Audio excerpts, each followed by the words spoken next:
Σε κεντρικό θέμα της κοινής εξωτερικής πολιτικής της Ευρωπαϊκής Ένωσης μετατρέπεται η στάση που θα τηρήσει η Κίνα στο θέμα του Θιβέτ και του σεβασμού των ανθρωπίνων δικαιωμάτων, εν ώψη μάλιστα και των Ολυμπιακών Αγώνων στο Πεκίνο. Στη Σλοβενία σήμερα και αύριο οι Υπουργοί Εξωτερικών των 27 θα επιδιώξουν τη σύνταξη κοινού κειμένου και από την ανταπόκριση της Κίνας θα εξαρτηθεί η στάση τους στο ενδεχόμενο μποϊκοτάζ των αγώνων. Στο Ευρωκοινοβούλιο η Κίνα δέχθηκε έντονες επικρίσεις, συνοδευόμενες όπως θα δούμε σε λίγο και από συμβολικές κινήσεις. Στην Ελλάδα η πολιτική αφωνία συνεχίζεται και λίγες μέρες μάλιστα μετά τα γεγονότα της αρχαίας Ολυμπίας στη Θεσσαλονίκη είχαμε νέα επεισόδια με συλλήψεις ακτιβιστών λίγο πριν περάσει η Ολυμπιακή φλόγα.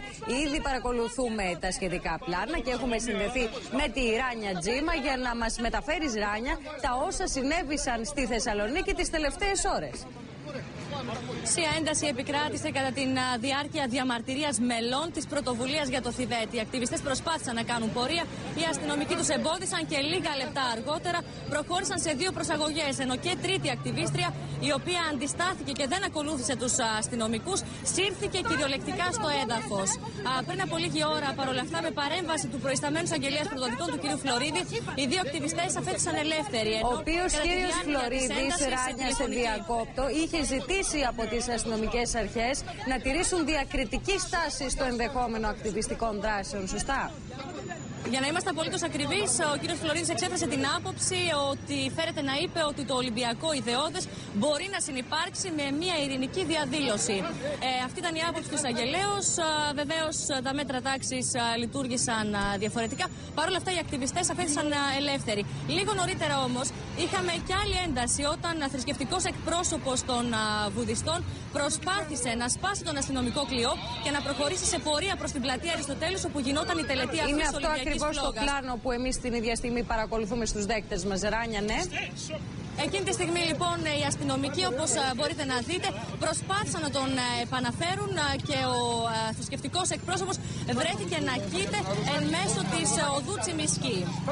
Μάλιστα, επεισοδιακό λοιπόν το πέρασμα της Ολυμπιακής φλόγας και από τη Θεσσαλονίκη. Τώρα, κείμενο διαμαρτυρίας υπογράφουν 30 δημοσιογράφοι για τη στάση των αρχών, της δημόσιας τηλεόρασης αλλά και της Ένωσης Συντακτών για τα γεγονότα στην αρχαία Ολυμπία κατά την αφή της φλόγας, επισημαίνοντας ότι η Ελλάδα ευθυγραμμίστηκε με την ολοκληρωτική Κίνα. Ας ακούσουμε τι δήλωσαν στην κάμερα του Sky.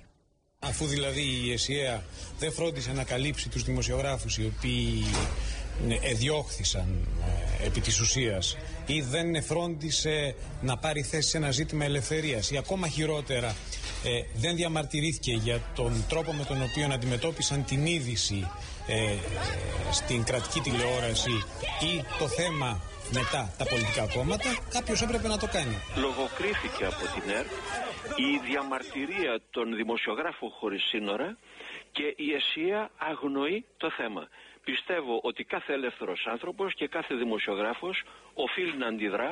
Να, για ποιο λόγο αντιδράσαμε. Τώρα το τι κάνουν τα ελληνικά μέσα και γιατί υποβάθμισαν το θέμα, αυτό ας αυτοαναλυθούν για να το διαπιστώσουν. Η τελετή αφής της Ολυμπιακής φλόγας ήταν μια χρυσή ευκαιρία για να φανεί το μέγεθος του προβλήματος του Θιβέτ σε όλο τον κόσμο.